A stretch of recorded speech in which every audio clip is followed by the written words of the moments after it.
cordial saludo a los seguidores del pensamiento al aire, Medellín, Antioquia y el mundo. Un invitado diferente como hacemos habitualmente. Víctor Manuel Gaviria González, de Liborina, Antioquia. Él es doctor honoris causa en comunicaciones de la Universidad de Antioquia, pero su vida es el arte, el cine, la escritura, la poesía y todo lo que tiene que ver con este medio tan bonito del cine. Víctor, ¿cómo llega un antioqueño de Liborina a ser uno de los cineastas más importantes de América? De Liborina es mi papá, ¿cierto? Luis Emilio Gaviria. Y todo empezó por él porque él fue un tipo muy contador de historias, como son muchos paisas, pero él de niño nos contó muchas cosas y nos dejó a mi hermano, un hermano mío que es poeta, Juan Guillermo, nos dejó impregnados del deseo de oír, de vivir de las historias, de encontrar en las historias, pedirle a las historias muchas, ¿cómo te digo?, hacerles muchas preguntas y ver la vida a través de las historias. Mi papá, me recuerdas eso porque es de Liborina, sus historias de espantos, de ánimas, de duendes, de brujas. Mi papá era tremendo. Cuando niño, durante muchos años no vimos televisión, sino que lo escuchábamos a él. Hombre, es que eso es bonito porque realmente había una relación muy directa de familia, entre padres e hijos, se tenía que conversar para poder pasar los días, porque no había otro medio de distracción, ¿no? Sí, no es como ahora que todo el mundo vive por su lado, ¿cierto? Conectado con otras cosas que no son el estar en el lugar, ¿cierto? En esa época, nosotros éramos una familia típica de la época, éramos 8 hijos, y siempre era el comedor, siempre era en las noches los encuentros en las piezas, la pieza de mis hermanos, mis hermanas. Eso era una vida muy diferente. Una vida muy diferente, donde el contacto era lo que te decían, lo que hablabas, era una cosa de un contacto directo con las personas. Y pasaba de generación en generación las historias, como los juglares, ¿no? Mi papá, yo no sé mi papá de dónde sacó esas historias, pero mis hermanos mayores, que son un poco mayores que yo, soy como de la última tanda, también cuando los recogía al colegio, mi papá vivió una época en Caldas, en una finca, y parece que contaba historias desde que salía de Caldas hasta que llegaba al San Ignacio o a la presentación.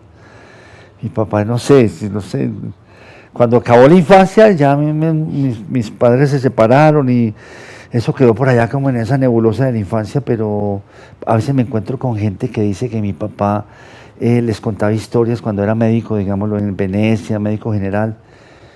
Y entonces recuerdo que sí, que era verdad, que tuvimos un papá que era contador de historias impresionante. Pues algo se quedó, ¿no? Algo quedó. Está bien, ¿no? Algo quedó, sí. Entonces me dediqué después a la poesía cuando salí del colegio, cuando entré a la universidad. Entonces ya entré a la Universidad de Antioquia y ahí me conecté con un grupo de poetas muy importantes en su momento, ¿cierto? Elkin Restrepo, José Manuel Arango, en una revista que se llamaba Acuarimántima. Yo estaba como en ¿qué año? 74, recién salido del colegio, que estudiamos juntos, entre otras cosas, ¿cierto? Y jugamos fútbol. Y jugamos fútbol juntos, sí. Y después de llegar a la universidad, entonces ya la poesía me cogió y me cogió como el arte. Me cogió también, digamos, estudié también psicología, psicoanálisis, había unos profesores como discípulos de Stanislao Zuleta. Y fue una época de gran lectura, leyendo a Thomas Mann, leyendo pues a Freud, estudiando, hasta que cayó el cine. De pronto el cine cayó en Medellín, no cayó solamente en mi vida, porque yo, digámoslo, tenía ese papá que contaba historias también filmaba. Tenía un grupo de amigos que filmaban cosas aficionadas. De pronto yo tenía esa cosa por el arte, por la poesía, y de pronto cayó el cine a Medellín a través de una cinemateca que no sé si la frecuentaste, que era la Cinemateca del Subterráneo. Sí, claro. Por Dios, las mejores películas se daban allá, ¿no? Que a todos nos tocó, porque nosotros veíamos un cine comercial y íbamos a los cineclubs, pero de pronto llegó esta cinemateca y era muy agradable ahí en Sudamericana del Subterráneo, ¿no? Sí, a mí me tocó la primera parte también en el Poblado. En el Poblado, donde hoy es el ballet folclórico. El ballet folclórico de Antioquia, sí. Muy bien. Víctor, Sí. entonces ya vamos viendo para nuestra audiencia cómo no es que se llegue de pronto a la poesía, al arte y al cine, sino que hay un tema histórico también de familia, que es el que en la mente va generando toda esa necesidad de seguir mostrando la vida a través de la imagen. ¿Cómo llegaste propiamente a decir un día me voy a dedicar a la dirección de cine? Yo hago parte, digámoslo, de todos esos primeros enamorados del cine, cinéfilos que se vuelven cineastas. En el año 79, 80, aquí en Medellín, hubo un festival que se llamó Primer Festival de Cine Subterráneo. Entonces, imagínate, nadie había hecho cine. Entonces hubo una invitación a los que íbamos mucho a la Cinemateca y a trabajar en Super 8, que era un formato aficionado de esos años. Entonces uno compraba las películas en Oduperli, unas películas que valían 800, 900 pesos cada rollito de 3 minutos. Entonces, yo no sé, yo realmente no entiendo por qué. Una hermana mía me mandó una cámara, estaba viviendo en Chicago con su familia, y me mandó una camarita pequeñita, así una camarita como de agua, una pistolita de agua. Y me dijo, Víctor, acordate que mi papá filmaba para que filmes. Entonces, como estábamos en esa fiebre del cine, yo no sé por qué empecé yo a filmar por mi casa, fui a entrenar ¿a dónde fue que fuimos? A Cisneros y filmé toda la ida. Bueno, en todo caso, de un momento a otro, resulté haciendo un documental sobre niños ciegos Sobre niños ciegos. en Campo Valdés.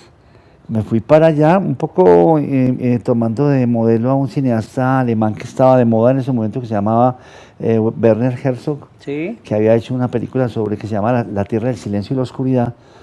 Y entonces yo me fui a ese lugar, que era una casa muy hermosa, una casa grande, donde los niños ciegos empezaban a aprender cómo sortear un mundo sin ver, ¿cierto? Entonces los filmé caminando, orientándose, jugando fútbol, en las clases, por la mañana levantándose, oyendo música, en la piscina. Hice una serie de imágenes, como un poema. Sí. Y entonces pedí una maquinita para editarlo, y de ahí salió como un poema. Le puse música con un amigo mío, un profesor de la Antioquia, Hernán Botero, y cuando llegué yo el día del festival, de pronto se me acercó un amigo mío y me dijo, no, que ganaste el concurso, No, el pues. festival. Y entonces esa peliculita que se llama Buscando Tréboles, yo no sé por qué. ¿Dónde como se que- puede buscar esa película hoy para que la gente la vuelva a ver? Que es una cosa bonita, histórica. Sí, hermano, no sé dónde se verá. Salió como una caja con mis películas, desde esa primera hasta La Mujer del Animal, que es lo último que he hecho. Víctor, ese contenido social que mostró desde esa película de los niños ciegos se ha mantenido en el tiempo, ¿no? Esa es una de las características suyas. Siempre impregna en el cine ese sentido social que usted tiene. Digámoslo, cuando yo empecé a trabajar después de Buscando Tréboles, yo no sé por qué yo al otro día me salí de la universidad y todo, estaba estudiando psicología, y me fui a conversar todas las tardes con un grupo de amigos que habíamos participado en el festival, y que yo no sé por qué la orden que nos habían dado, la orden del día era que debíamos dedicarnos al cine, nosotros, no sé por qué. Y entonces empezamos. Había también ¿qué te digo? Una mística en ese momento en Colombia. Se había creado Focine, había muchos talleres, no había escuelas de cine, pero yo asistí a un taller en Cali sobre actores naturales. Y el problema que teníamos nosotros es que en Medellín no había actores profesionales de cine, había actores de teatro, pero cuando uno los ponía frente a la cámara, no sé si fue falta de entenderme con estos actores, pero yo salí corriendo de ese encuentro con los actores de teatro, porque eran muy de teatro y eran unas personas que estaban siempre en actitud de mostrar, de hablar, de sobreactuado, ¿cierto? Sobreactuado, muy escénico, muy... Muy del cine y temas, pues, me imagino que eso ha pasado, eso hace mucho tiempo, hace 40 años ya. Entonces ya ha pasado, obviamente ya hay muchos actores acá. Pero entonces en esa época el otro camino era buscar el actor natural. Tú sabes que estos cines, digámoslo, del tercer mundo, latinoamericanos del tercer mundo en general, nacen es con un deseo demostrar la vida social, demostrar un poco como, un poco el ejemplo del neorrealismo italiano, en donde como que el cine se convida e invita a esas personas que no son propiamente actores, pero que están en la vida. No sé por qué el cine nace siempre como de ese contacto con de ese cine italiano, con lo colectivo. De ese cine italiano me voy a acordar de dos películas que todavía recuerdo mucho, Cinema Paradiso y El fotógrafo, que muestran esa vida cotidiana como tú lo haces, ¿no? Sí, sí, sí, sí. Pero antes existió un cine mucho anterior, del 45 hasta el 50, que está el Ladrón de Bicicletas, Ese es bellísimo. Roma Ciudad Abierta, Humberto D. Ahí tenés también... Tanto imagínate que Humberto D, nosotros cuando hicimos Rodrigo D, porque mucha gente dice, pero ¿cómo que Rodrigo D? Rodrigo D es un homenaje a Humberto D, la película de Vittorio de Sica. Simplemente le hicimos ese homenaje por decir, vamos a hacer una película realista, neorrealista. Pero devolviendo para lo de los actores, no teníamos actores profesionales, todos se iban para Bogotá y obviamente en Bogotá no se devolvían para acá, menos a trabajar con una gente que estaba apenas empezando, ¿cierto? Y además el camino para aprender a hacer cine en esa época no era de escuelas, sí, obviamente leer, ver las películas, ir a algunos cursos. Ahí apareció un personaje muy importante para la generación mía y para todos los amigos que no lo olvidamos, es Luis Alberto Álvarez, el sacerdote claretiano, que empezó a escribir en el colombiano y que ejerció una cátedra y nos apasionó a todos por el cine, o sea, la forma de hablar de las películas, de los directores. El día que yo gané el festival, ese pequeño festival con Buscando Tréboles, él se me acercó y me dijo, y me tocó porque me dijo que él veía que había mucho talento. Que había talento ahí, que había como poesía. Entonces me animó, él solamente acercarse y decirme eso Entonces me volví muy amigo de él y a partir de eso empezamos a leer y a hacer peliculitas y entonces empecé a trabajar, a buscar los actores naturales en un colegio, me fui para el Ferrini. Imagínate que la segunda película que hice se llamó La lupa del fin del mundo, allá en el colegio donde estudiamos vos y yo, en los patios del San Ignacio, ese San Ignacio que es una locación extraordinaria, ¿cierto? Porque si uno recuerda ese colegio es la historia era la historia de un recreo que yo había tenido, me imagino que cuando los misiles, digamos, de la Unión Soviética que estaban en Cuba y que Kennedy y todo el mundo después recuerda ese momento que el mundo estuvo a punto de una guerra mundial. Y yo me acuerdo que yo como que en un recreo sentí esa angustia de que el mundo se iba a oscurecer y se iba a acabar, y entonces hice una pequeña peliculita sobre eso. Me fui a rodar al colegio en unas vacaciones y empecé todo ese proceso de aprender lentamente. Entonces los actores naturales, empecé a buscar actores naturales, ¿qué era el actor natural? Y eso, y me fui, digámoslo, cuando hice unos cortos, hicimos... que pase el aserrador para Teleantioquia, hicimos como parte de ese estreno de la inauguración en el 85, hice cortos, hice mediometrajes, hasta que se llegó la oportunidad de hacer un largo, hicimos Rodrigo de No Futuro. Entonces yo ya no necesitaba actores profesionales en ese momento, ya había entendido lo hermoso que era trabajar con esa persona que te muestra su vida y que muestra además todos los rasgos sociales y que con solo hablar y con solo estar y con solo su presencia te dice quién es socialmente. Entonces empezó como esa aventura del actor natural que tuvo como su momento interesante, fue en Rodrigo de No Futuro, porque a través, digámoslo, de esos muchachos, la película mostró un Medellín que nunca se conocía, ¿cierto? Ese Medellín oscuro, ese Medellín difícil de la convivencia. Sí. Hombre, de esos actores naturales de esa película, Rodrigo de...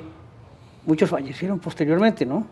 Sí, cuando nos encontramos con ellos, nosotros éramos un grupo de personas ya de 30 años, en el 85, 86, y estos eran unos muchachos de 17, 18 años, y ellos nos encontramos a través del cine y a darnos cuenta que ellos vivían en una Medellín muy distinta, una Medellín de exclusión, y a través del lenguaje y a través de lo que nos contaron, hicimos una historia de mostrar que había una ciudad que estaba excluida y que vivía en unos barrios de invasión que ellos mismos habían construido y que tenían como otros conceptos del mundo, ¿cierto? Y que la violencia era un camino para ellos, digámoslo, estar Casi en la que ciudad para sobrevivir.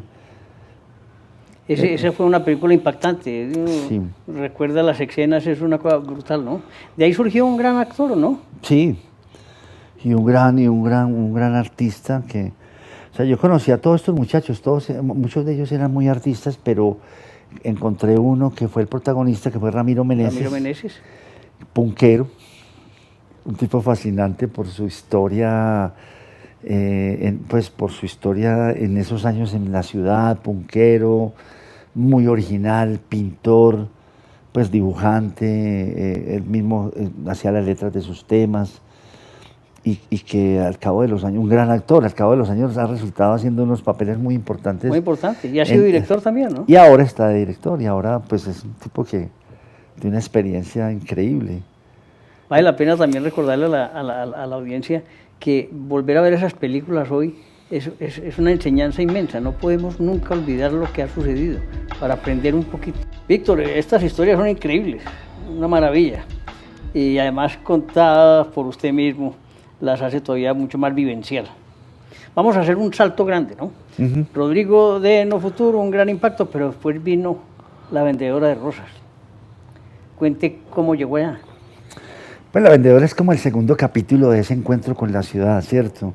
Yo voy a hacer un documental en un instituto de unas monjitas que educan a las hijas de todas estas familias, digámoslo, que se desfondan y que no alcanzan, digámoslo, a criar a sus hijos. Entonces conozco una niña ya que se llama Mónica Rodríguez, y ella me cuenta, las monjitas me dicen, vea, don Víctor, aquí tiene esta niña, y la niña se monta a un árbol, me cuenta su vida, después nos ponemos a conversar ya más personalmente, y ella me contó como la vendedora de rosas ahí, la niña que vende rosas, que vende confites, que las noches de Navidad está tratando de no enloquecerse para llegar a las 12 de la noche lúcida y darse un beso con un noviecito de ocasión, y ir a donde la mamá, bueno, y me cuenta eso y yo me voy para la casa y escribo la historia de la vendedora de rosas, obviamente mezclado con un cuento de Hans Christian Andersen que se llama La vendedora de cerillas,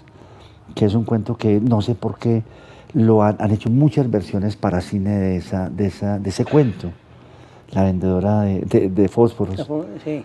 Sí, la cerillerita. Y entonces aquí salió La vendedora de rosas, pero entonces, digámoslo, yo empiezo lo mismo, a buscar los actores naturales, a buscar a los niños de la calle. Voy a las 70, hablo con los pelados y bueno, nos vemos a tal hora del tal día. Ellos no tienen día ni hora, ¿cierto? Nunca se aparecen. Hasta que un día esta niña que conozco en ese internado, la encuentro después en la calle, se ha vuelto ya una ladrona le dicen la ratona, No. y maneja un combo de ladrones, ladrones más o menos de 15 años, de menores. Y entonces yo le digo, hermana, ¿y qué? ¿Vamos a hacer la película? Porque yo le había dicho en esa época que íbamos a hacer La vendedora de rosas. Y me dijo, no, Víctor, yo estoy robando, yo me estoy ganando 80.000 pesos robando semanal. Entonces le digo, no, venga, yo le pago y me ayuda, se vuelve mi asistente. Entonces ella me consigue todos los actores, entramos a todos los lugares, a los hoteles, donde había que hablar con todo el mundo, porque para que la gente supiera que íbamos a hacer una película y que yo no hacía parte pues de ninguna, de la policía o de ninguna ente de investigación. Sí, buscando los delincuentes. Buscando los vendedores de droga.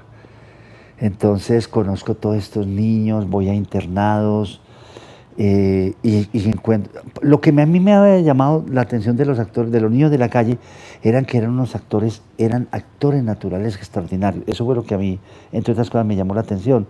Entonces, claro, empiezo con estos niños, veo que estos niños y niñas son unos, ¿cómo te digo? Te muestran la vida, están a pesar de las precariedades, están conociendo el mundo todavía para ellos es muy nuevo. Y entonces son unos actores y unas actrices impresionantes. Conozco a Lady Tavares en un internado, ella ahí mismo la conozco y entonces me dice, Víctor, venga, yo le presto mi pieza, le presento mi pieza. Entonces subimos y me dice, ay, no, venga, pase por aquí, yo no quiero pasar por acá. ¿Pero por qué? Hay una bruja ahí, hay un cuadro de una bruja. Entonces veo el cuadro de la bruja y es la Mona Lisa, la Gioconda. No puede ser. Sí, yo dije, pero ¿te da miedo esto? Ay, sí, eso me mira todo el día, que no sé qué. Sí. Entonces conozco ese otro mundo de estos niños y estas niñas. Y empezamos esa aventura de hacer la vendedora de rosas. ¿Jamás pensó que iba a tener un éxito de esa No, naturaleza? para nada. Yo me acuerdo que en las noches, porque la película era muy difícil de hacer, muy complicada. Y el productor, que es Ervin Gogel, un documentalista bogotano, de una familia que tiene mucha plata, que fue la que yo lo encarreté para hacer la película. Él dio en su momento, la película valió mucho, porque se hizo con mucha paciencia. Entonces, en la noche yo le decía a Ervin, como con pena, le decía, ¿quién va a ver allá en Barrio Triste filmando día por noche en una habitación de una pensión? De una pensión. Le decía a Ervin, ¿a quién le va a interesar esto? Y él también me miraba, porque era un mundo muy en un rincón del mundo. Pero lo estábamos haciendo con cariño y la verdad es que resultó impactante, ese encuentro entre esos niños tan vivos, ese niño que está luchando la vida, que está buscando, que tiene que tomar roles de adulto, y ese niño que es como un adulto por la ciudad. Contrastó mucho el lenguaje, ¿no? La expresión, las palabras, claro, con la Medellín de esa época, ¿no? Claro, el actor natural, yo cuando empiezo a trabajar con el actor natural, me encuentro con que yo tengo que dejarlo improvisar. O sea, ahora voy a hacer otra película, por ejemplo, y estoy buscando los actores. Entonces yo me encuentro con una gente que pone su experiencia y lo que ha vivido en función de un personaje, los busco por eso. Y entonces la actuación se caracteriza no por la memorización y por decir cosas al pie de la letra, sino por improvisar. Entonces, claro, cuando se improvisó, entró toda esa jerga de Medellín, el gonorrea y toda esa cosa, y yo, ¿cómo iba a poder quitar eso? No, eso era la vida de Medellín. Eso era la esencia, incluso. Eso era la esencia. Entonces salió esa película. Y ahí empieza el éxito grande, ¿no?, de Víctor Gaviria. Cuando la película la hicimos, digámoslo, yo la mostré a mis amigos todos me dijeron, pues algunos me dijeron que estaba muy larga, otros me dijeron que eso no podía ser verdad, que en una noche no podían pasar tantas cosas. Me decía que yo estaba exagerando, que todo el mundo... Y cuando los niños de la calle, los actores la vieron, entre otras cosas, ellos no sabían qué estaban haciendo, no sé por qué ellos, obviamente, si uno como director no sabe qué película está haciendo, uno sabe que está haciendo unas tomas, que las va a pegar y que de ahí va a salir un relato, pero uno no sabe cuál relato va a salir, ni con qué emoción va a salir. Y ellos cuando vieron ese cuento, cuando yo se lo mostré por primera vez, antes de mostrársela a nadie, muchos de ellos no. Yo me recuerdo que una de las niñas, Liliana, apenas vio eso, esta pelada se cayó, se desmayó, mejor dicho, se arrodilló. Y se cayó y entonces yo le decía, ¿qué te pasa? Y me dijo, no, qué pena, Víctor, tengo una pena enorme. ¿Pero por qué? Digo, es que nosotros, si hubiéramos sabido qué película estaba usted haciendo, le hubiéramos ayudado. Porque ellos no ayudaban en nada. Ellos se ayudaban, obviamente, pues matando sí, que ahí está la película, pero para que ponerlo frente a cámara había que rogarles. Sí. Los niños de la calle vienen, el aire de la calle es un aire de libertad. Por eso la gente se va para la calle. Porque es un aire de enorme libertad, en donde no estás, nadie te está diciendo qué tienes que hacer, ni te está reprochando que por qué hiciste esto. Entonces, claro, yo recuerdo que nosotros les rogábamos, les llorábamos a estos niños para que actuaran, te lo digo. ¿Qué hay de ellos hoy en la vida? Las niñas todas pues yo estoy muy cerca a todas esas niñas en general. Lady pues estuvo en la cárcel, ha vivido muchas cosas, se ha convertido en un personaje en donde uno aprende muchísimo. Yo cada rato hablo con ella y hablo con ella pues conmigo es como que yo soy el papá y todo eso, pero la verdad es que yo hablo con ella y le pido consejo y la escucho mucho porque tiene 38 años, pero le ha tocado vivir todo y ha accedido a una sabiduría que ahora regala a todo el mundo. Hoy está tranquila, Hoy ¿cierto? está tranquila, también viviendo la ciudad, viviendo todo lo que vivimos nosotros, yo que soy una persona de clase media, lo que viví cuando tenía 17 y 18 años lo está viviendo ella ahora, que es reunirse con un grupo de personas, escribir un guión, hacer una historia, un poco lo que hacemos, los que hacemos arte, pues está Sí, como en sí. eso. Una de las niñas, la cachetona, la negra, Diana Murillo, es ahora asistente mía de casting, me ayuda en el casting. No te puedo creer. Sí. O la otra de ellas también viene, estaba en Chile, pero viene en estos días porque me va a ayudar a mí también. Yo trabajo con todos estos actores porque... ¿Seguís con ellos? Sí, Nunca los abandonaste. sí, qué mal. nunca los abandonamos porque compartimos tanto la vida. Las películas son la vida de estos actores en el fondo. Entonces queda como una complicidad en la vida muy grande a partir de ahí. Además porque a mí me parece que lo interesante de La Vendedora de Rosas es que nos abre un mundo de ese otro mundo. Lo mismo de Rodrigo D., ese otro mundo con el que yo políticamente, con mis películas, yo no hago política directa, ¿cierto? Porque no tengo el talento para hacerlo, ni el conocimiento, pero sí quiero dar el mensaje a todo el mundo de que este es un país donde hay mucha exclusión.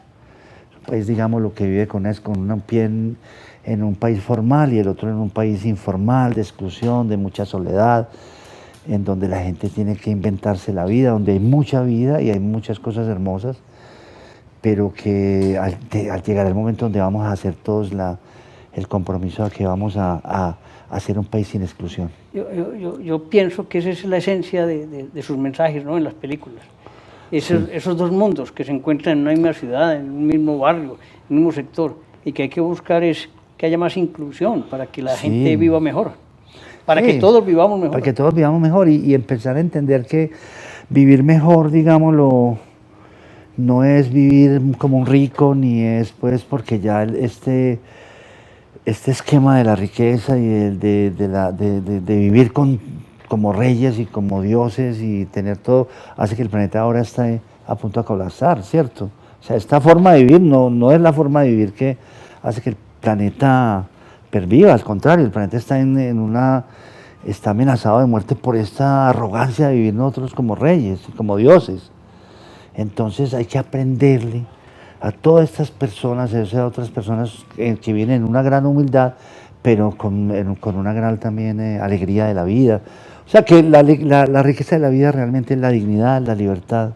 Fundamental la dignidad, ¿no? Sí, la dignidad. O sea, realmente nuestro paraíso es un paraíso en donde nos acepten como somos, nadie nos esté señalando, sino que nos respeten y que vivamos realmente en respeto con los demás. Eso que usted expresa aquí es un mensaje como cineasta. Ese camino continúa con la próxima película. Claro. ¿Cuál es esa película?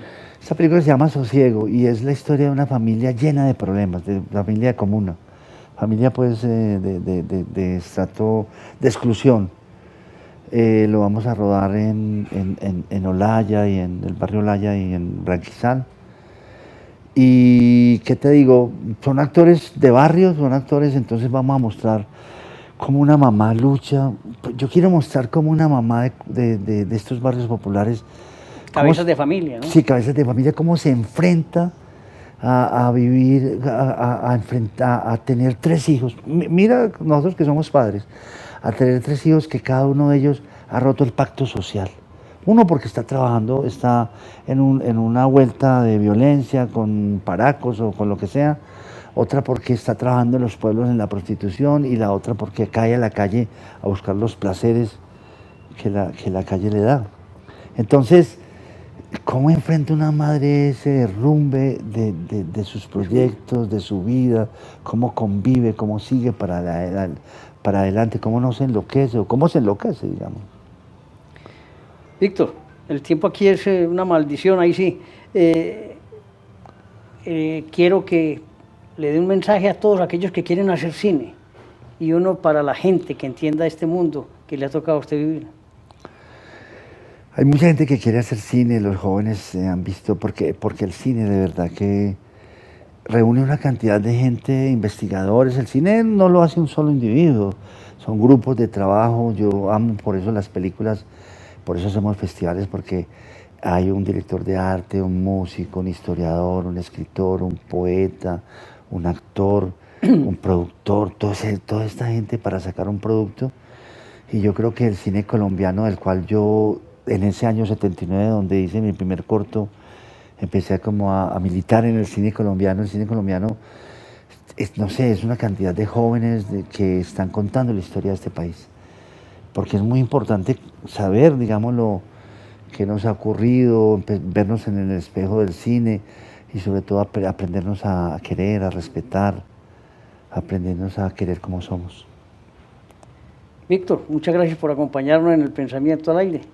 Es una alegría inmensa y espero que todos sientan lo mismo que yo siento, de respeto y aprecio por su trabajo. Muchas gracias, muchas gracias, muchas gracias.